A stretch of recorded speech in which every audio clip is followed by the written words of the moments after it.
రాష్ట్రంలో కొత్తగా రానున్న ఒక పెద్ద సమస్య మీద ఈ చర్చను టేకప్ చేయటం చాలా బాగుంది.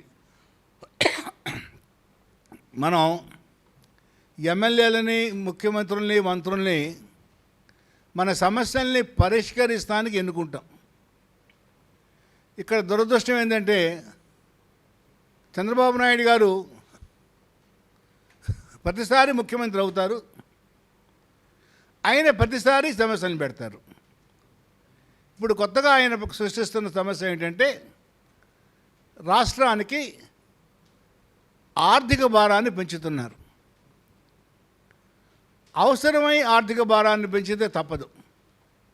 అవి సంక్షేమ కార్యక్రమాలు కావచ్చు, లేదా బేసిక్ ఫెసిలిటీస్ అభివృద్ధి చేయడం కోసం కావచ్చు, రోడ్డు నిర్మాణం చేయడానికో, డ్యాముల్ని కడతానికో, హాస్పిటల్స్ కడతానికో అప్పులు చేశారంటే అర్థం ఉంది. అలా కాకుండా లగ్జరీస్ క్రియేషన్ మీద మేము అప్పులు చేస్తాము, అభివృద్ధి చేస్తాము, మీరు భరించాలి అని ఒక కంపల్షన్ని ప్రజల మీద రుద్దుతున్నారు చంద్రబాబు నాయుడు గారు. This is not desirable either from economic point of view or political point of view.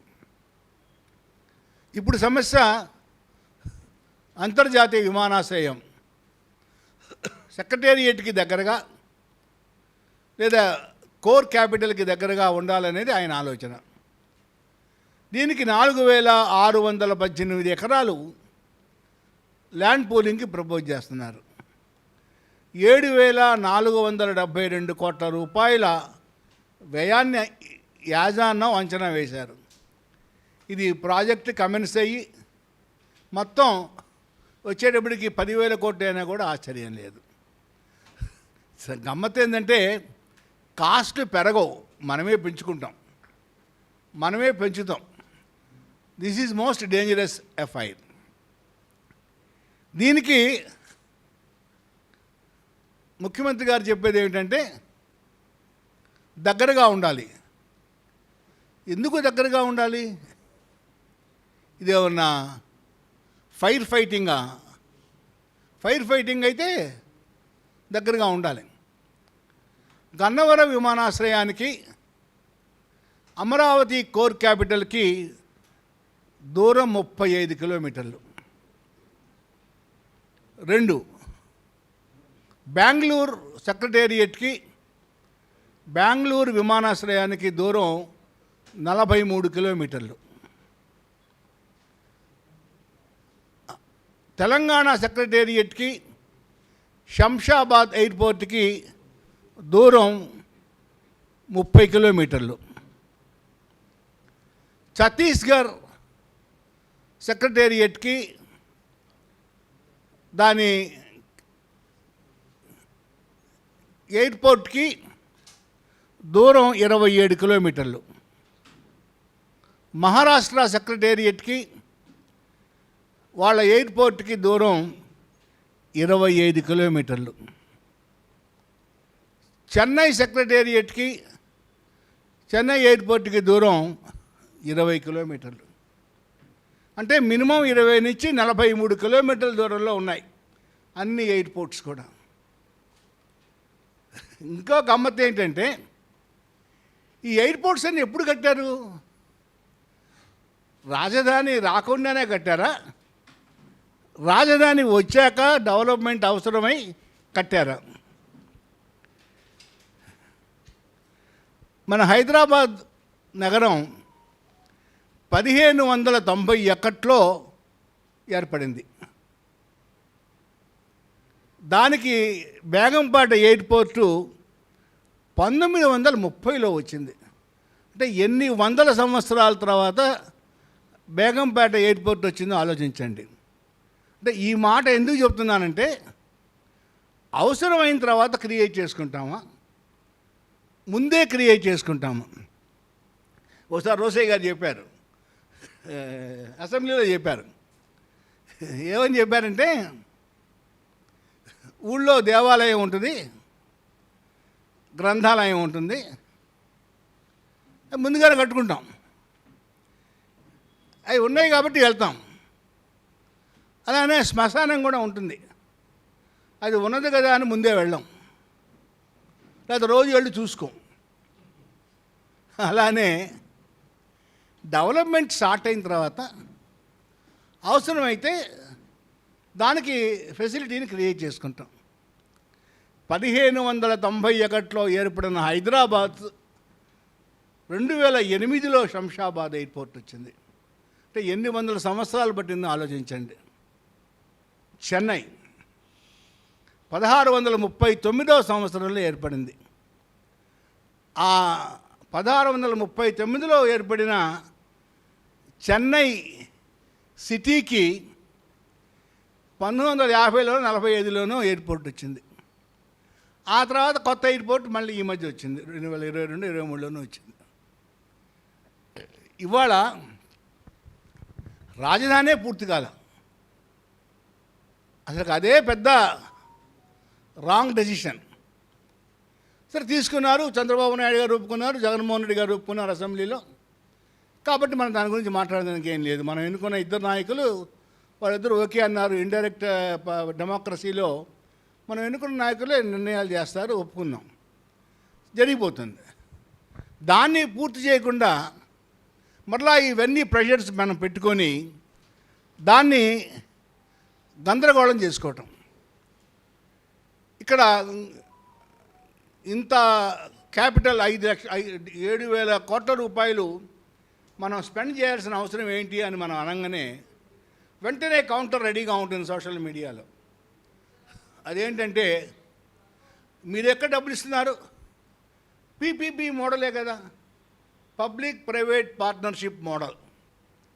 ఈ పీపీపీ మోడల్లో డబ్బంతా పెట్టేది ఆ ఎయిర్పోర్ట్ నిర్మాణం చేసేవాళ్ళే కదా.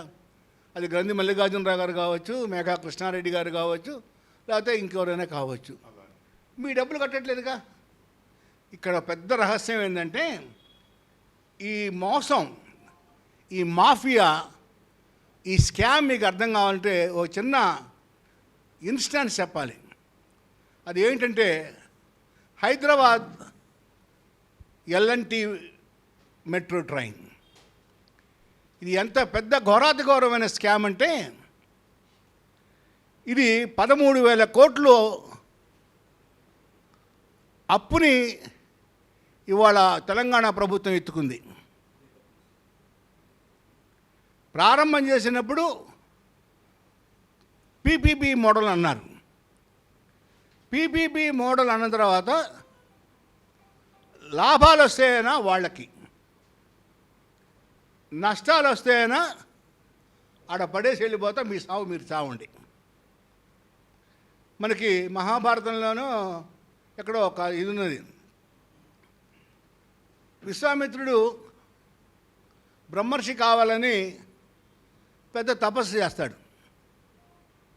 ఆ తపస్సును భంగం చేయడానికి అదే యాక్టివిటీగా ఉన్న దేవేంద్రుడు మేనకను పంపిస్తాడు. మేనక ఆయన్ని అట్రాక్ట్ చేస్తుంది. వాళ్ళిద్దరికీ కలిసి ఓ బిడ్డ పుడతాడు. బిడ్డ పుడుతుంది.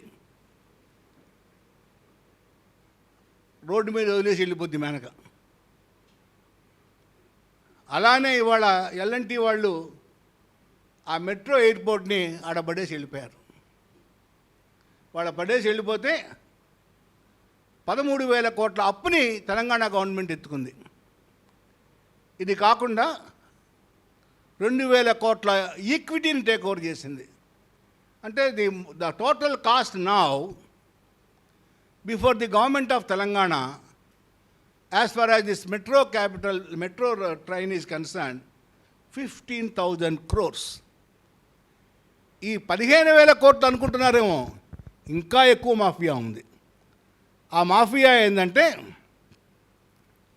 వయబిలిటీ గ్యాప్ ఫండింగ్ అంటారు.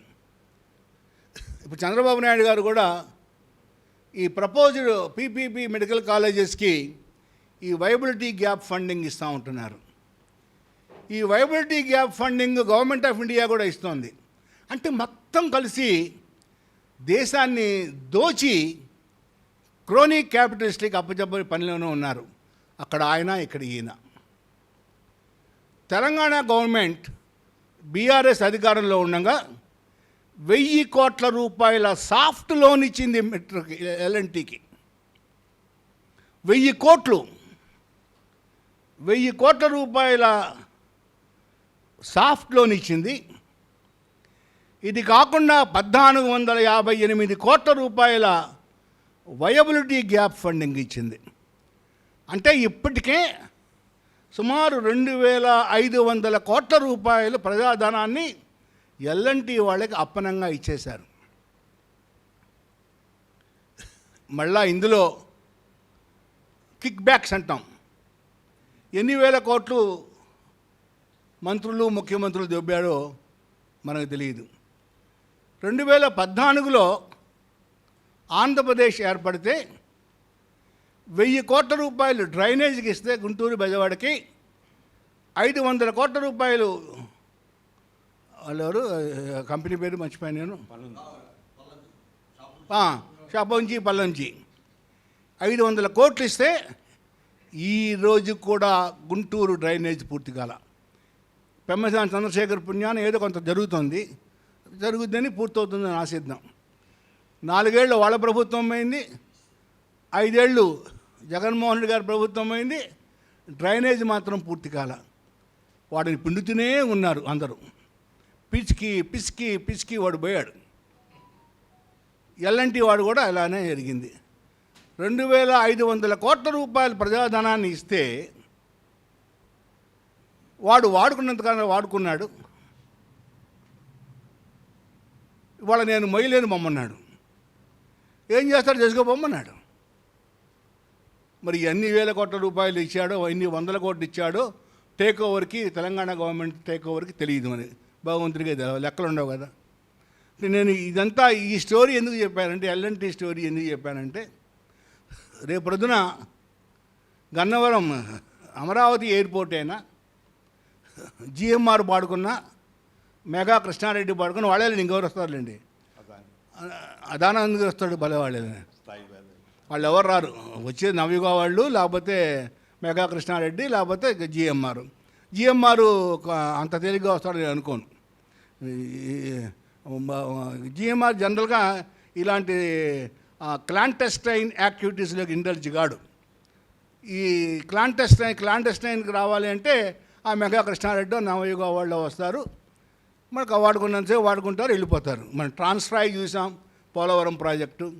ట్రాన్స్ఫ్రాయ్ తర్వాత నవయుగ చూసాం, తర్వాత మెగా కృష్ణారెడ్డి. ఇలాగా ఇవంతా కూడా ఈ పీపీపీ అనేది భారతదేశంలో జరుగుతున్న ఘోరాతి ఘోరమైన స్కామ్.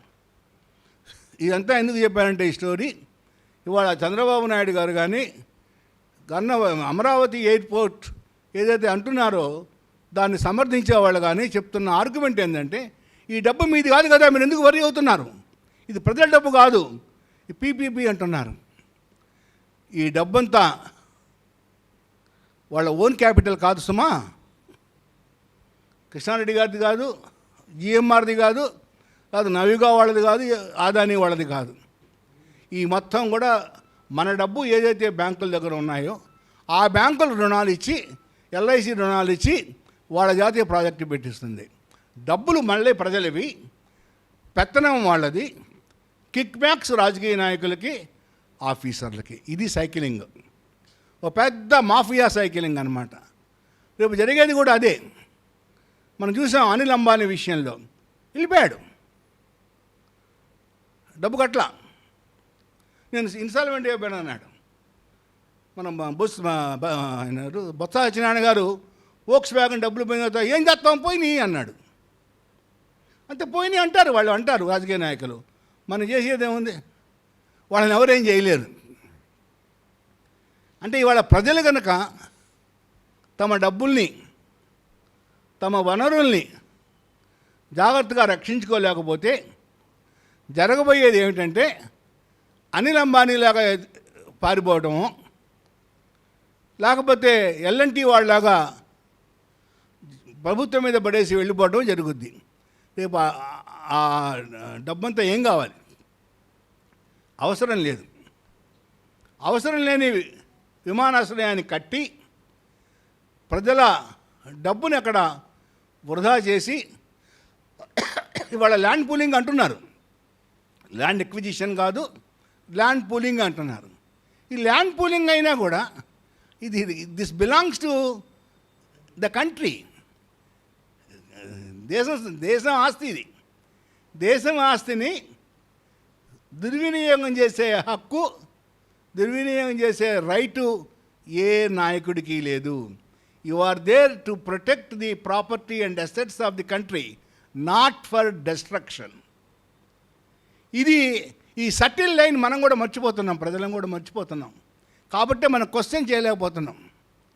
క్వశ్చన్ చేయకపోతే జరిగేది ఏంటంటే దాని మిస్యూజు, దాని అబ్యూజు జరిగేది. అది ఇప్పటికీ మనకి 6 విమానాశ్రయాలు ఉన్నాయి. 3 అంతర్జాతీయ విమానాశ్రయాలు, 3 డొమెస్టిక్ ఎయిర్పోర్ట్స్, 13 జిల్లాలు మనకున్నాయి. 13 జిల్లాలకి 6 ఎయిర్పోర్ట్స్ కన్నా ఎక్కువ అవసరమా? గన్నవరం నుంచి అమరావతికి వచ్చేదానికి ఎంత టైం పడుతుంది? మహా పడితే గంట, లేకపోతే గంటన్నర. తర్వాత ఈ 1.5 అవర్స్ అమరావతికి క్యాపిటల్కి వచ్చేవాళ్ళు ఎంతమంది? ఎవరు వస్తారు? అక్కడ పన్నున్న వాళ్ళు వస్తారు. ఆ వచ్చే నెంబర్ ఎంత? ఎంతమంది విమానం ఎక్కుతారు? రేపు పొద్దున విమానం ఎక్కేవాళ్ళు లేకపోతే ఆ విమానాశ్రయం ఏం కావాలి? మనం చూసాం, ధనాని ఎయిర్పోర్ట్ అని విమానం రద్దు చేసి పడేశారు. దర్ వాజ్ స్టాంపెడ్, గోల అయిపోయింది. అంటే మనకి సమస్యలు ఎక్కువ క్రియేట్ చేస్తున్నారు గవర్నమెంట్స్. ఈ ఉన్న 6 ఎయిర్పోర్ట్స్ని చక్కగా డెవలప్ చేసుకుంటే, బై రోడ్ కనెక్టివిటీ కనుక పెంచుకుంటే చాలు. లేనిపోని ఆర్భాటాలు క్రియేట్ చేసుకొని, అమెరికాలో కూడా బహుశా మీరు అందరూ అమెరికా వెళ్ళొచ్చి ఉంటారు, మీ పిల్లలు అక్కడ ఉండుంటారు. అందరు విమానాలు ఎక్కను. 1000 కిలోమీటర్లు 1200 కిలోమీటర్లు బై రోడ్డే వెళ్తారు. బ్రహ్మాండంగా రోడ్ డెవలప్ అయినాయి. నేను కన్యాకుమారి దాకా బై రోడ్ వెళ్ళాను. నేనే వెళ్ళాను, ఎవరో కాదు. ఇక్కడి నుంచి నేను ఉజ్జయిని దాకా బై రోడ్ వెళ్ళాను. ఇక్కడి నుంచి నేను సిర్ది బై రోడ్డే వెళ్ళాను.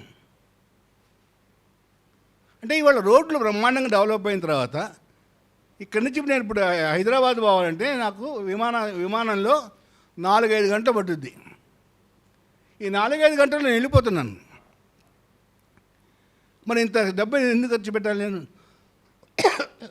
ఇలాగా ఈ పరిస్థితి ఉన్నప్పుడు అమరావతి క్యాపిటల్లో విమానాశ్రయం అవసరమే లేదు. ప్రజల్ని కేవలం మభ్యపెట్టడానికి లేదా వాళ్ళకి ఏదైనా ఆర్థిక ప్రయోజనాలని ఆశించి, ఎందుకోసం అంటే ఇదొక అబ్సెషన్, ఇదొక ఫ్యాడ్. ఎవరి కోసం? వాళ్ళ కోసమే, ప్రజల కోసం కాదు.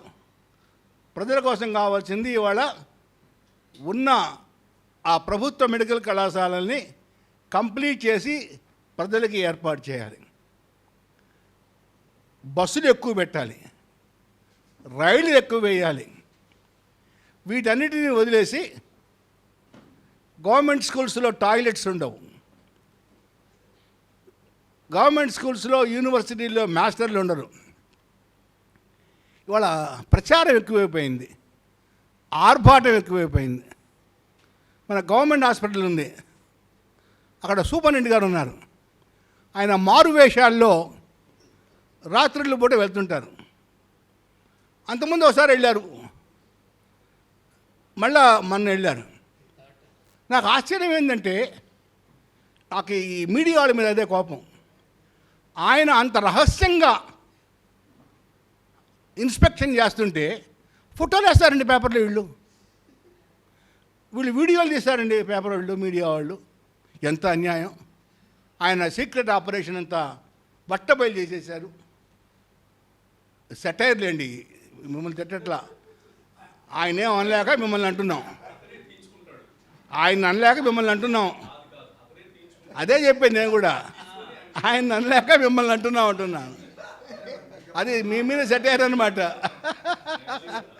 అలానే ఇవాళంతా ఆర్భాటం. ఎంత ఆర్భాటం అంటే, ఒకవైపు పొదుపు అంటాం. పొదుపు అంటే ఏంటి? జాగ్రత్తగా వాడుకోవటం. మన దగ్గర ఉన్న డబ్బుల్ని జాగ్రత్తగా వాడుకోవటం. దాన్ని మేము ఎకనామిక్స్లో ఆపర్చునిటీ కాస్ట్ అంటాం, ప్రత్యామ్నాయ వ్యయము. ఇవాళ 7,000 కోట్ల రూపాయలు ఇక్కడ ఖర్చు పెడితే, ఈ 7,000 కోట్ల రూపాయలు వేరే చోట ఖర్చు పెడితే దానికి వచ్చే బెనిఫిట్స్ ఏమిటి, ప్రయోజనాలు ఏమిటి? They are called in economics opportunity returns. 7,000 కోట్లు అనుకుంటున్నారు మీరు, కాదు. ఈ 7,000 కోట్లు ఖర్చు ఇంకో దాని మీద ఖర్చు పెడితే ప్రజలకి బ్రహ్మాండమైన సంక్షేమం వస్తుంది, ప్రజలకి బ్రహ్మాండమైన అభివృద్ధి జరుగుతుంది. The total welfare of the country will go up. అది కాకుండా ఏ మెగా కృష్ణారెడ్డి గారి కోసమో, ఏ నవయుగ వారి కోసమో, ఏ జిఎంఆర్ కోసమో ఎయిర్పోర్ట్ కడితే వాళ్ళకి వరకే బెనిఫిట్ వస్తుంది, కానీ ప్రజలకి ఏమి బెనిఫిట్ రాదు. ఇవాళ ఈ విమానాశ్రయం ప్రజలకి ఉపయోగపడే విమానాశ్రయం కాదు, ప్రజల కోసం కాదు. చంద్రబాబు నాయుడు గారు సాధ్యమైనంతవరకు ఉన్న క్యాపిటల్ని పూర్తి చేసి ఆ గవర్నమెంట్ క్వార్టర్సు, అసెంబ్లీ, హైకోర్టు వీటన్నిటినీ పూర్తి చేసి ప్రజలకి అంకితం చేసి రాష్ట్రానికి అంకితం చేస్తే చాలు. మా అందరి నెత్తిన పాలు పోసిన వారు అవుతారు చంద్రబాబు నాయుడు గారు. అలా కాకుండా లేనిపోని అన్ని నెత్తినేసుకొని, ఇది ఆయన నెత్తినేసుకుంటే పర్వాలా, ఆయన సొంత డబ్బులు అయితే పెద్దగా మన వరిగాం. ఇది ప్రజాధనం, ప్రజల వనరులు, సమాజం వనరులు. కాబట్టి దాన్ని జాగ్రత్తగా వినియోగం చేయవలసిన అవసరం ముఖ్యమంత్రి గారికి చాలా ఉంది. ఆయన అది రియలైజ్ అయితే బాగుంటుందని చెప్తూ నాకు ఈ అవకాశం ఇచ్చినందుకు మీ అందరికీ ధన్యవాదాలు.